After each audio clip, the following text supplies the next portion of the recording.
We have a band later. You can wait for that too. But this guy is Lapapalooza semi-finalist because he didn't make it to the finals, but he almost did.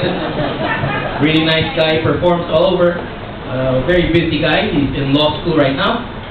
So it's the kind of lawyering you'll be doing in the future. Semi-finalist of 2007 Lapapalooza. Round of applause. Straight along, ladies and gentlemen. Thank you. As Mike said, all good things must come to an end. So that the bad things can begin. Alright, before I start, gusto kong bumati. Kasi February 14 kahapon. So for all the Filipinos, Happy Valentine's Day. For all the Chinese, Happy Chinese New Year. For all the Filipinos with Chinese girlfriends, happy you're not having a date and you're also not invited to the Chinese New Year party at their home day. Thank you. Kasama ko dun eh. Anyways, good evening, I'm Trian Lawang.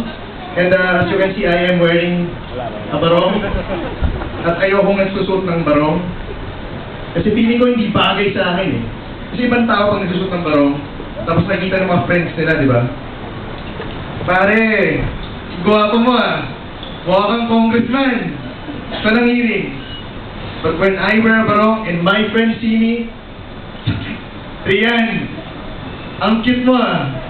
Mukha kang ring bearer. Pare, sa nakasal.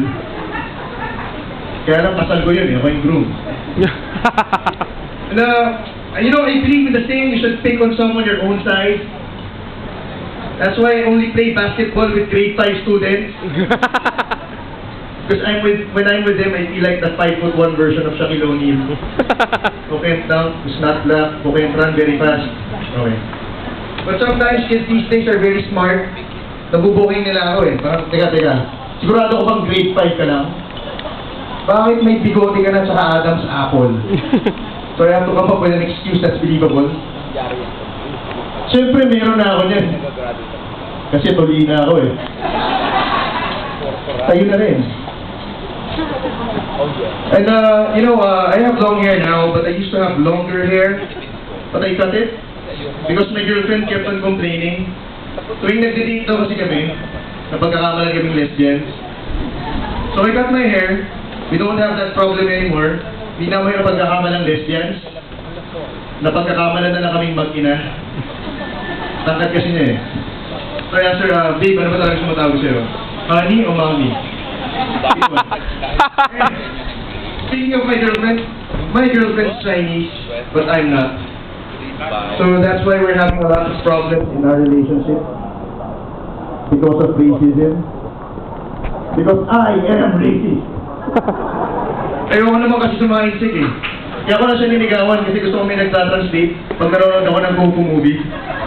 Like, babe, ano ibig sabihin ng hiya? Honey, tingin ko, ang ibig sabihin ng hiya ay shy.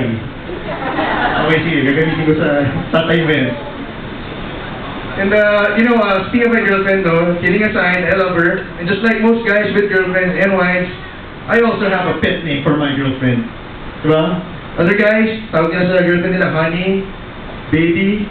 Ako, I have something different. I call my girlfriend Pangkabuhayan Showcase. Because she's rich, and she looks like Willie Villame. So every time I miss her, I just turn on the TV and watch Wawawi. Galing, no? Tipid sa gas, tipid sa date money. You know, I hate Happy Meals. Ayaw talaga sa Happy Meals. Because I prefer eating food with no emotions. Sana naman yung stand ko sa mga Happy Meal eh. Wala akong pakialam sa feelings mo ha. Gusto lang kitang kainin. Actually, yan din yung sinasabi ko sa girlfriend ko every time I bring her to my room. Oh! To play chess. Kain ko yung rook mo ha. Thank you. Did last. You know, I hate Pinoy Big Brother because I think it's getting boring and stale. I think we should do something to spice things up. Kasi before, di ba, we had Pinoy Big Brother Teen Edition. I think they should have something like Pinoy Big Brother Senior Citizen Edition. It will be the only Big Brother where the housemates don't get evicted. They just eventually die. Mabilis lang yung palabas na yun. 2 weeks tops. You know, I want to become an organ donor someday. So when I die, I can make sure that my heart will go on. I don't like performing for yung mga pilay. I don't think they appreciate me very much. Kasi no matter how funny I am, they never give me a standing ovation. Ingrid. Now, I was reading the news earlier today, and I read that Jason Eigler's trial will begin in a few weeks. Yeah? And in other news, Fred Aguilar wants to change the title of his hit song.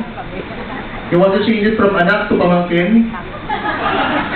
Because apparently, mali-mali pinag-dedicatean niya ng kanta all along. You know, it's election season and it's getting weird for me. Because when I was younger, yung campaign slogan ng mga tao, yung mga presidential, ako ang mag-aangat sa inyo sa hirapan. Tatapusin ko ang inyong kahirapan. But now there's this guy, Manny Villar. Yung may sinasabi niya eh. Instead of those things, he's saying, ako ang tunay na mahirap. And I honestly don't know how that will help me if I vote for him. It's just like if I went to the doctor for a checkup. Doc, may sakit kasi ako eh. Feeling ko may hepatitis ako eh. May gamot ka ba sa hepatitis? Wala. Dahil ako ang tunay na hepatitis. Ay na, Doc, paano kayo naging tunay na hepatitis? Kasi hindi mo natatanong. Naliligo ako sa dagat ng basura. Yes, obviously, I'm not voting for him. I think the only people with the right to become vegetarians are poor people. Since they can't afford to buy meat, might as well make up an excuse for not eating it. Can you imagine poor people defending themselves pag inasal sila na mayaman? Oh, wala mo, ano na naman yan? Pakbet! Hindi yan pakbet. That's vegetable salad with rice. I was almost late for the show kasi nanggaling pa ako sa National Convention of Balot Vendors in the Philippines. Tapos lahat sila nakasuot ng business attire, which means lahat sila naka-t-shirt, shorts at tsinelas. Kasi diba yung nasuot nila pag nag-business? And before that, I went to the National Convention of Porn Stars. Lahat sila naka-condom.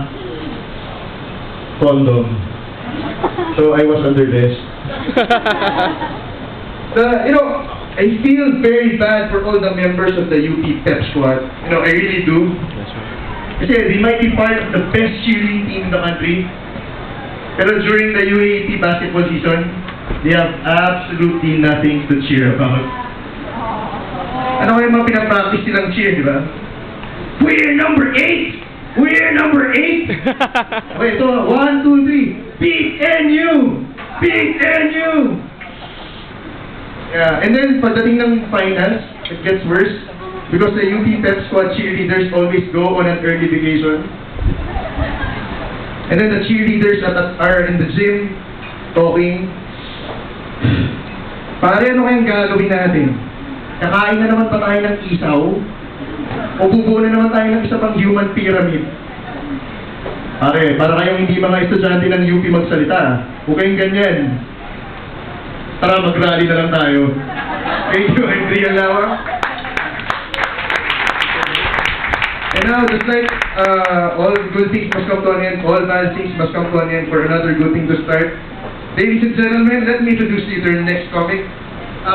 You've seen him around the metro. He's a very tall, Chinese, funny guy. Ladies and gentlemen, please give a round of applause and some happy Chinese New Year greetings to Mr. Marlon Olivan. Hello, ladies and gentlemen. Mr. Priyan Lawa.